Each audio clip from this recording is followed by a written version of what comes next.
It's a show about a shadowy organisation that deals with the threat from a deadly alien menace, but made by people who are best known for action-packed puppet shows, such as one about an organisation that deals with the threat of a deadly alien menace. Here we go again. UFO.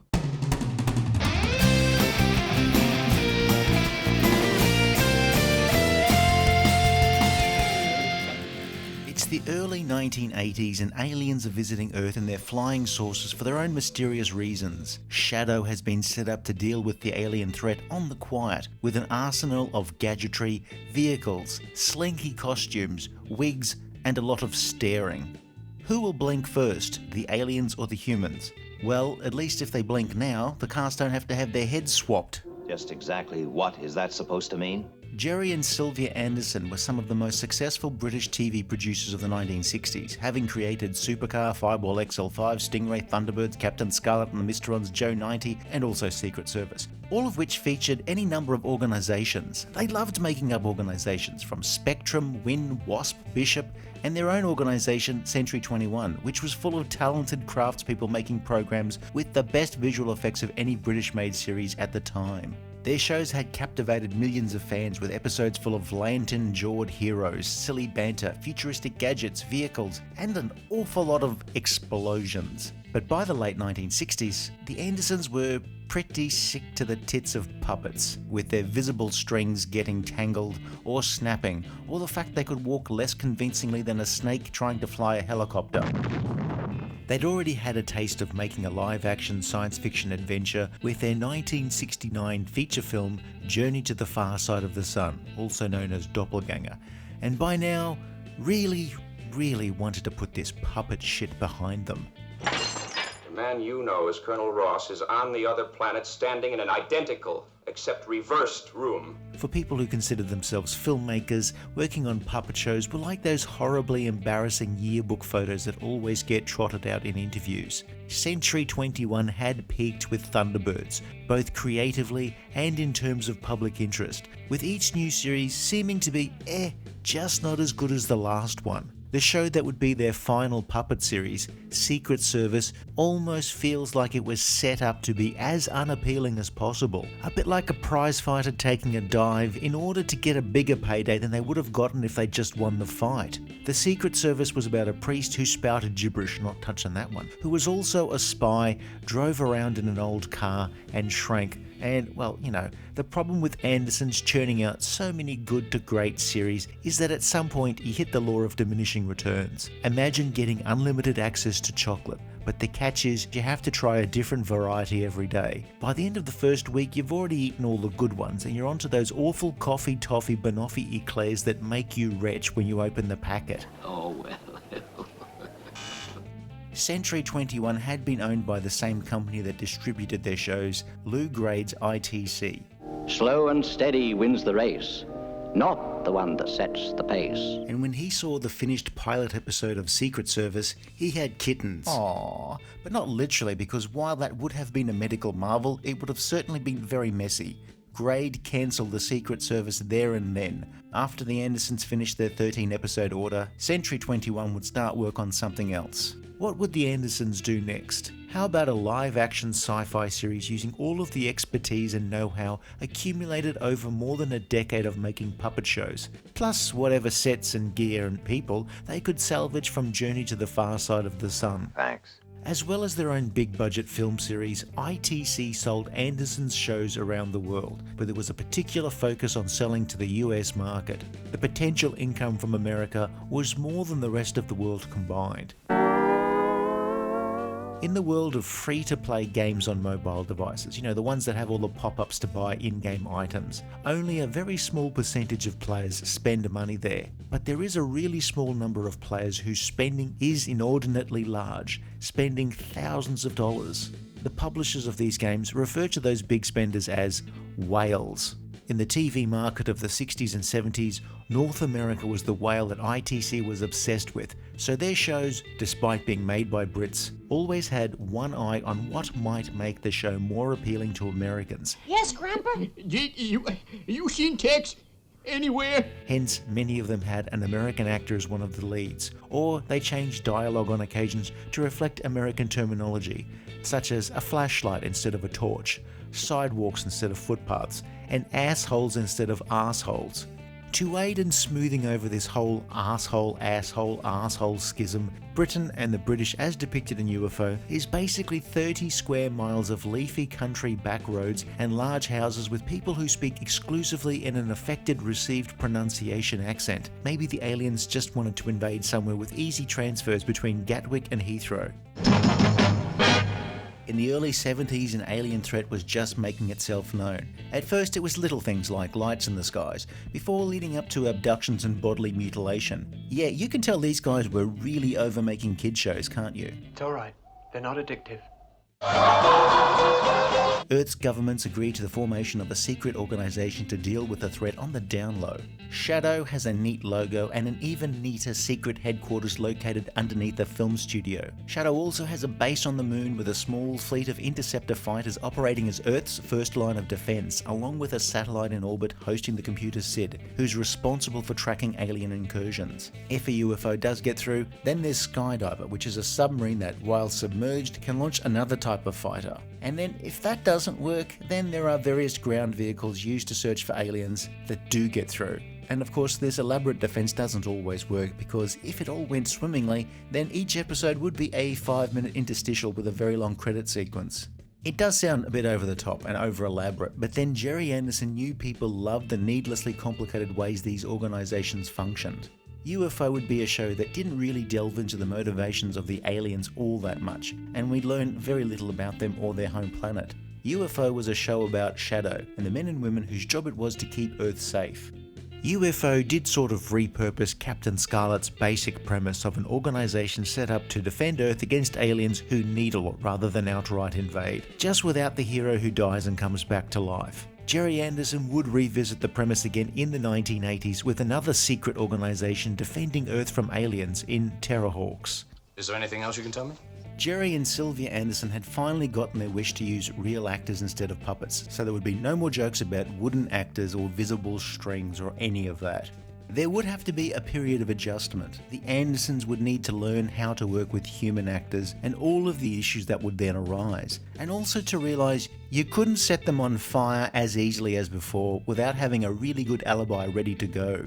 The Andersons would find that having that ultimate control over how a puppet looked was not something that translated easily to human actors, and something that would dishearten the Andersons. Reviewers, like this one, wouldn't easily forget their pioneering work on puppet shows.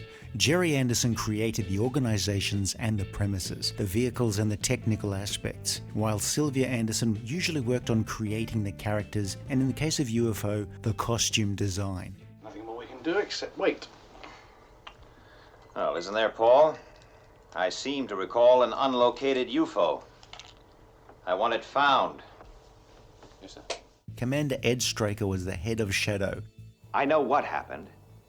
Now I want to know why. He's clinical and detached most of the time. How the blazes did he miss it? A no-nonsense micromanager, and let's be honest, a rather horrible person to work for much of the time. Have you ever thought about the victims of UFO incidents? He has no idea why he keeps getting a world's best boss mug every year in the Office Secret Santa. While there's a war of nerves going on between Shado and the aliens, there's also the passive-aggressive internal Secret Santa war. It's also not super surprising when Shado operatives go nuts and try to kill Straker every third episode. Kill Straker! Collins is going to kill you! Straker also had some personal issues plaguing him, a failed marriage and the loss of his son, but his anguish is internalized and kept from the rest of Shado. Is everything all right? Is it ever? So he might think being a distant, stoic leader and a strict disciplinarian is the way to keep Shado functioning efficiently, but you know, the mugs don't lie. Straker would complain about his other job, posing as a studio executive. Poor widow Straker, nobody understands how hard it is to be a studio executive with a big fancy car and a secretary and an office that's also a lift. Why don't we do the job properly? What do you mean? Ask the aliens round for drinks. Colonel Alec Freeman was a little looser and less restrained, friendlier with subordinates, and would occasionally offer advice to Straker. But, you know, Freeman knew his place. he knew not to push his mostly intransigent boss too far, which would be like trying to get a lion to try and see life from the gazelle's point of view. This is a war, Alec. People have to be at risk. I don't buy that. Later episodes saw Colonel Virginia Lake take Freeman's place when George Sewell was unavailable. Did you hear what I said? I heard. She is programmed to kill you. Lake was a similar character, but a little more detached and closer in temperament to Straker. Colonel Lake had appeared in the first episode, How do you do, Colonel? where she was the subject of Alec Freeman's pickup lines. But unfortunately for them, an alien came through that door instead of her husband. Colonel Paul Foster was a pilot who'd witnessed a UFO incident and wasn't falling for the official explanation of what he saw. Now, I'm an experienced test pilot. That thing was extraterrestrial, I'm telling you. He did his own research, and by research I mean an actual investigation, not research where he accidentally dropped his phone into the toilet. Foster was there whenever they needed some more action, or whenever Foster needed more action. Paul is the go-to character whenever they needed someone to romance a female guest artist. Even so, he does have a habit of macking onto women who've had their minds wiped by Shado after a UFO incident. I don't think you know me, but my name's Foster. Paul Foster. I don't know, maybe amnesiacs are his kink. Thanks for all your help, Gabe. Pleasure. Goodbye, Commander. Lieutenant? Lieutenant Gay Ellis commanded Moonbase, with her cohort of bewigged subordinates directing the Moon's interceptor fighters. We're going to remove your helmet. Try and maintain your rhythm of breathing. Lieutenant Nina Barry worked in various areas of Shado before herself taking over Moonbase. He just didn't know who we were. There's the shady medico Jackson, who's either a doctor, a psychiatrist, or a spy depending on what week it is. Are you nervous now? Either Shado is very flexible with job descriptions, or UFO has issues with keeping certain roles consistent. Henderson, Straker's former Air Force superior, now head of the committee providing oversight of Shado and its enormous budget. Other characters would appear for a few episodes before disappearing into the ether. Mark Bradley, Captain Carlin, or Lieutenant Ford. I mean, puppets didn't need contracts. You could keep a puppet in a storage locker when you weren't using them, but actors were a different matter. The aliens themselves are mysterious. Very little is learned about them apart from their love of bondage gear, but initially it looked as though they were themselves very similar to humans, visiting Earth to kidnap people to use as organ donors regardless of whether or not they had ticked the box on their driver's license application. The aliens immersed themselves in a green liquid to help with the stress of space travel, which also tinted their skin. You know, I get it. I've been on many long-haul flights where people have immersed themselves in various liquids to help with the stress of air travel, but that usually just results with them being escorted off the plane by airport security. The aliens' technology and abilities vary from episode to episode. One episode has them inhabiting the body of a cat who also controls a Shado operative, a plot foiled by a pack of wild dogs. A number of UFO stories feature an element where someone has some extraordinary ability and is somehow involved with an alien incursion, either deliberately or by coincidence. So anyway, someone with ESP might be involved with an alien plot, or a group of people are turned into psycho bombs by the aliens, or the aliens are coercing humans in various ways into helping them. Other episodes focus more on Shado and the politics of keeping the organization funded and secret. Yes, you see, Shado have developed an amnesia drug. It's tasteless. I mean, someone has to foot the bill for a giant hydraulic mechanism for turning Straker's office into a giant elevator. I mean, they could have just built a staircase to one side, but that wouldn't be half as cool. I mean, you might think those $2,000 nails are for CIA Black Ops. No, they paid the lease for Straker's car. I pray that you never find yourself looking down at one of their mutilated bodies. I hope that the next UFO incident is not in your hometown. Locating Shado's HQ under a film studio made no logical sense, but it did help bring a lot of colour to the series, even if the show occasionally undercut moments of tense drama by revealing it was just a movie being shot as Straker happened to walk past. One rather cool episode had Paul Foster being kidnapped by aliens, but in the end, it was all a dream, or in this case a hallucination after he spent way too much time in this newfangled thing, a sauna. The show was made in 2 production blocks, with production briefly stopping in late 1969 when MGM Studios closed down. Before production resumed months later at its new home at Pinewood Studios, the producers looked at what they had and tweaked things slightly. There were also cast changes, as a number of cast members were unavailable for the second block, and in general the supporting cast was refined to a smaller core of semi-regulars. The hostile relationship between Straker and Henderson was toned down to be a civil, if cool, working relationship. There are also slightly more developed plots in the episodes filmed later in the run. UFO did rely on stylish creepiness for its atmosphere. There are lots of long wordless scenes that would generally make a sort of sense in the world of UFO, but not always a lot of sense to everyone at home watching. The show was keen on pushing the envelope in terms of content. It was a lot more adult than people expected from the makers of Thunderbirds, with depictions of drug use, violent deaths, What a mess. skimpy outfits, and generous use of downbeat twist endings. These clouds give about as much cover as a G-string on a belly dancer. UFO was not a cheap production, and visually it holds up rather well. Okay, so the 1969 predictions of early 80s fashions and technology was about as accurate as Nostradamus' prediction of Who Shot JR. In the year 80 and 1900, oops, what a giveaway. The bringer of near death to the man with the big hat was the Duffy Patrick. The women wearing miniskirts and go-go boots and men wearing Nehru jackets and a Jedi's leftover romper suit didn't quite pan out, and the ultra-angular and rakish vehicles didn't really predict the boxier cars of the early 80s. Why did the skydiver crew wear string vests? No reason really. Why did the women on Moonbase have purple hair? Did they all have bad breakups before heading on up? Why do the interceptors only have one missile? Well, there's no show if they stopped every UFO. And why does Ed Bishop cling to trying to make UFO a thing when most of the rest of the cast doesn't? This may be our best chance ever to get our hands on a UFO.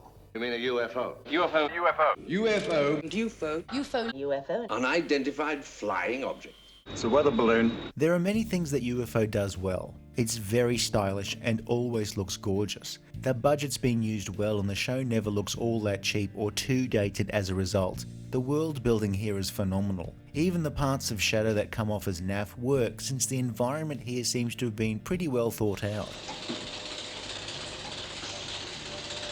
Gerry and Sylvia Anderson also gave a few on-screen roles to several actors who'd performed vocal duties on their puppet series. There was a rump of American or Canadian actors living in the UK who would always be called upon to do convincing American accents in small parts in movies and television. Ed Bishop, of course, had played Captain Blue in Captain Scarlet and the Mysterons, and he would spend much of his career appearing in all manner of British-made productions whenever a role needed someone with a convincing American accent to play an American newsreader. I'm Klaus Hergesheimer. For a team hardened by years of working on kid shows, it does seem like there's a degree of overcompensation.